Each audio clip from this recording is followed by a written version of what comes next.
Bien le bonjour à vous, j'espère que vous allez bien. Alors voilà, je vous explique. Il y a quelques semaines, j'ai posté une vidéo.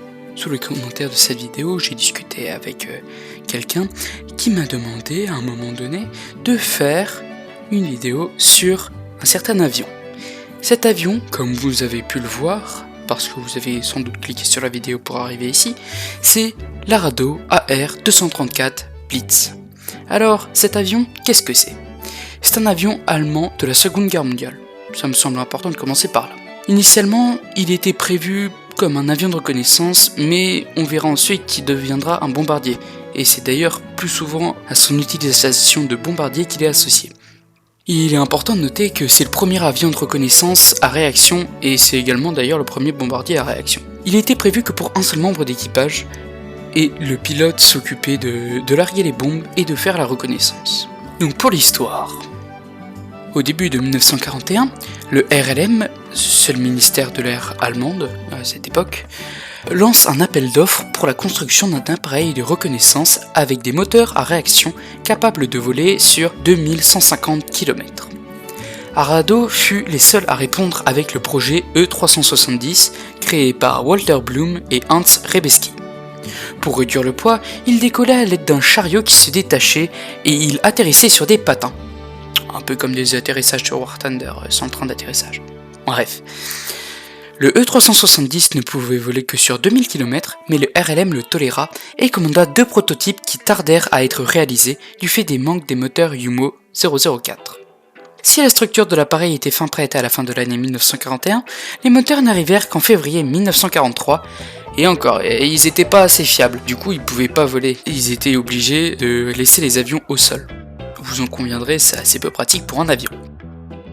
Niveau prototype, le premier, le V1, vola pour la première fois le 30 juillet 1943.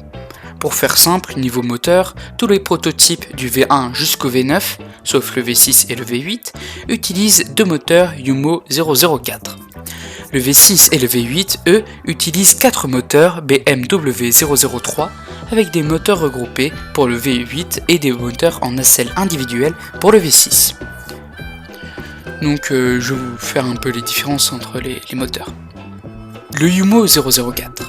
Ce fut le premier réacteur opérationnel qui équipait les Messerschmitt 262 et les Horten 229 et du coup certaines versions du Arado 234. Niveau dimension, il s'agissait d'un peu plus de 3,80 m par 81 cm. Il avait une poussée de 8,8 kN pour une masse de 719 kg. Ça pousse. Le BMW 003 était le deuxième réacteur opérationnel qui équipait du coup certains Arado 234, les Heinkel 162 et qui devait équiper les Henschel 132 sur lesquels je ferai peut-être une vidéo parce que vous verrez c'est un prototype d'avion qui était assez intéressant et surtout assez drôle. Il est plus petit que l'autre moteur, un peu plus de 3,60 m pour 69 cm de diamètre, une poussée de 7,83 kN et une masse de 723,7 kg. Comme vous pouvez le constater, il poussait moins que l'autre moteur, mais il était plus léger et non utilisé pour le Messerschmitt 262, ce qui le rendait plus intéressant, le tout pour une révision générale du moteur toutes les 20 heures.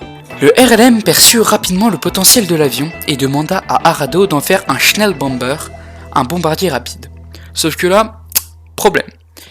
Presque tout le fuselage était rempli de réservoirs de carburant, donc où stocker les bombes ? Eh bien, ils les ont mis sous les ailes, ce qui réduisait la vitesse à 600 km/h et donc il devenait accessible aux chasseurs. C'est ainsi qu'on mit un armement défensif de 20 mm sur l'appareil, qui fut rapidement enlevé à la demande des pilotes car jugé inefficace. Ça me sert à rien. Autre problème des bombes, cela rendait les patins d'atterrissage inaccessibles, ce qui nécessita la présence d'un train d'atterrissage tricycle. On estime son coût à peu près 100 000 $ actuels. Pour les dimensions, on a une envergure de 14,1 m, une longueur de 12,6 m, une hauteur de 4,3 m, pour une surface à l'air de 26,4 m². Au niveau de la masse, à vide, il était à 5200 kg, et s'il était totalement équipé, ça pouvait monter jusqu'à 9850 kg. On peut également noter que son plafond était à 10 000 mètres d'altitude. Cette version bombardier, la R234B, du moins son prototype, le V9, vola pour la première fois le 10 mars 1944. On peut également noter la version AR234C qui, avec un train d'atterrissage tricycle, 4 moteurs BMW 003 en 2 nacelles doubles, était produite à 14 exemplaires et elle était la version la plus rapide. Au total, ce sont 210 exemplaires de Arado 234B qui sont construits.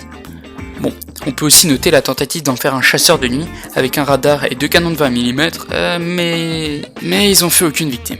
La production était compliquée, notamment due aux fréquents bombardements des usines allemandes qui visaient surtout l'aéronautique ennemie. Mais au final, ce sera l'avancée de l'armée rouge qui aura eu raison de la production de l'Arado. Ayant perdu tout espoir, l'usine fut volontairement sabotée et détruite par les Allemands eux-mêmes, pour éviter que les Soviétiques reprennent les plans. Bon, c'est très bien, mais comment il était utilisé ? Concernant le bombardement, c'est également le pilote qui s'en chargeait, car rappelons-le, il n'y avait qu'un seul membre d'équipage, ce qui était assez pratique pour un pays en train de perdre une guerre, et dont les équipages viennent à manquer de plus en plus, et les équipages étant de moins en moins qualifiés. Ainsi, le pilote s'alignait à peu près à 30 km de son objectif, branchait le pilote automatique, déplaçait ses commandes sur le côté, pouvait ajuster la trajectoire de l'avion au besoin et avait accès à un viseur de bombardement.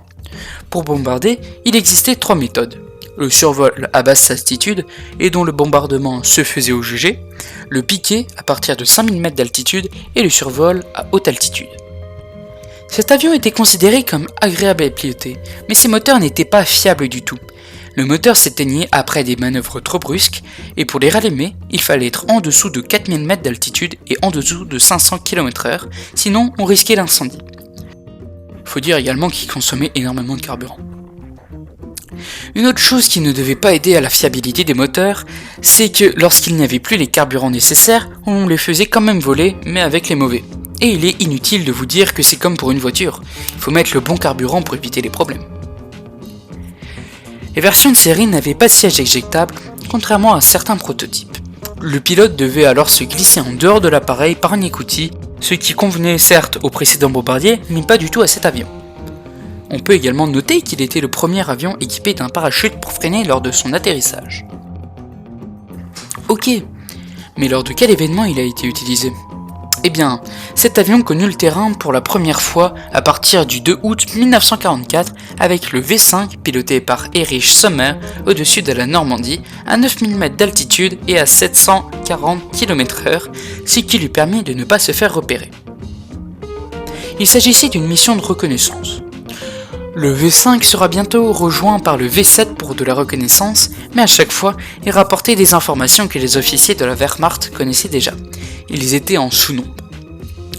Ce n'est que le 21 août qu'un Arado 234 sera détecté pour la première fois par un P-51B Mustang qui finira par être semé. Leur première utilisation pour le bombardement fut le soir de Noël 1944 sur Liège avec des bombes de 500 kg sous les ailes, et ils furent surtout utilisés pour des missions de harcèlement, notamment aux Pays-Bas, avec une charge militaire maximale de 1500 kg. C'était un avion très difficile à intercepter du fait de sa grande vitesse, mais les Alliés avaient de plus en plus le contrôle sur l'espace aérien. Ainsi, début janvier 1945, des Spitfire attaquèrent directement les bombardiers au sol en détruisant 3. Lors de cette même attaque, ils ont également endommagé 2 autres appareils et tué 2 pilotes. Le 24 février de la même année, un P-47, un chasseur américain, sur lequel je ferai peut-être une vidéo. D'ailleurs, ça commence à faire beaucoup d'avions sur lesquels je dis que je ferai peut-être une vidéo. Força un Blitz à atterrir après avoir mis en panne ses moteurs. Comme vous pouvez l'imaginer, cet avion prit la retraite à la fin de la Seconde Guerre mondiale. Après la guerre, il ne restait plus que 12 avions qui furent répartis entre les Anglais et les Américains.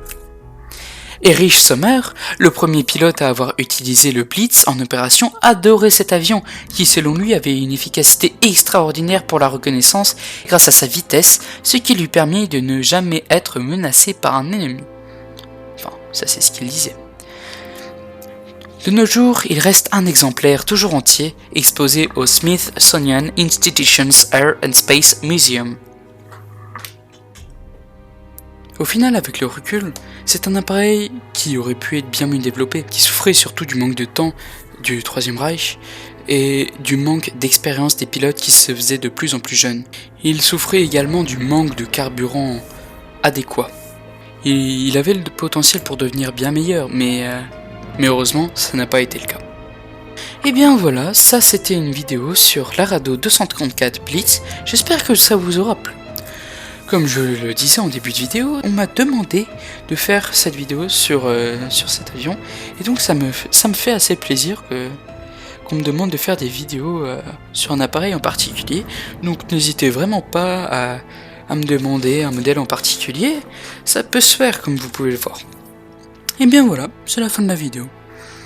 S'il y a quelque chose qui vous a interpellé, que vous aimez pas, dont vous souhaitez me faire part, ou simplement si vous avez apprécié, n'hésitez pas à laisser un petit commentaire, ça fait vraiment plaisir. Je suis un peu une classique outro, hein, mais bon. Donc n'hésitez pas à laisser un petit commentaire et puis abonnez-vous, ça fait toujours plaisir. Portez-vous bien et puis bisous. Hein.